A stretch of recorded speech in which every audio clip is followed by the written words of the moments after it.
Hello everyone, this is Lakhan Tanwani and welcome back to my channel and an amazing video. You know guys, every time we think Washington can't possibly surprise us anymore, it somehow does.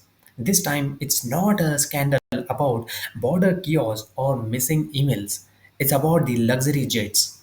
Two of them to be exact, worth a jaw-dropping $172 million. And the person at the center of it all is Homeland Security Secretary Kristi Noem, or as the internet calls her, ICE Barbie. So, guys, what is the context behind this? Now, here is the official line. The Department of Homeland Security, yes, the same agency that's been warning about the tight budgets and resource constraints, just went shopping for not one but two Gulfstream G700s. These aren't your average planes, these are the Bentleys of the sky. With the facilities like champagne lighting, leather recliners, and a cabin so spacious it could host a congressional hearing mid-fare. According to the New York Times, DHS justified the purchase by saying their old aircraft was outdated, the communications unreliable, the avionics obsolete, and the maintenance cost was ballooning. That's a fair point. Except here is the thing. They didn't replace just one jet, they doubled down and bought two of them. And this isn't happening during a time of surplus or peace. No, this is in the middle of a government shutdown. While court clerks are getting the furlough letters and families are wondering if social security checks will arrive on time, DHS just spent the equivalent of an entire small city's annual budget on private jets. Kristi Noem's team claims it as a matter of safety, but Democrats are calling it what it looks like a luxury indulgence. Congresswomen Rosa DeLauro and Lauren Underwood fired off a letter asking the obvious question: where did the money actually come from? Because, as far as anyone can tell, that funding didn't come through a public congressional approval. And when you're signing the checks worth nine figures using creative accounting, that's not fiscal conservatism. That's political theater with taxpayer money as the prop, and the optics couldn't be worse. This is the same Kristi Noem who recently tightened spending controls, requiring her personal sign off on any DHS expense above 100K.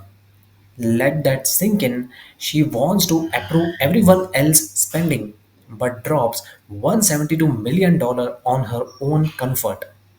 And let's not forget, she has already been under fire for using taxpayer money to fund personal trips and even a bear hunting expedition in Canada. So, guys, here is the bigger picture. This isn't just about one official extravagance, it's about the message it sends. Because while millions of Americans are told to tighten their belts, Washington elite are loosening theirs on private jets. While government workers face unpaid furloughs, the people in charge of those agencies are flying above it all, literally. Now, guys, here is my unique take. This story perfectly captures the rot in modern American politics. Both parties love to talk about fiscal discipline, but when it comes to their own perks, that discipline disappears faster than a transparency report. And what worse, it desensitizes people. Scandals like this come and go so often that public outrage barely lasts 24 hours, and that's exactly how they get away with it.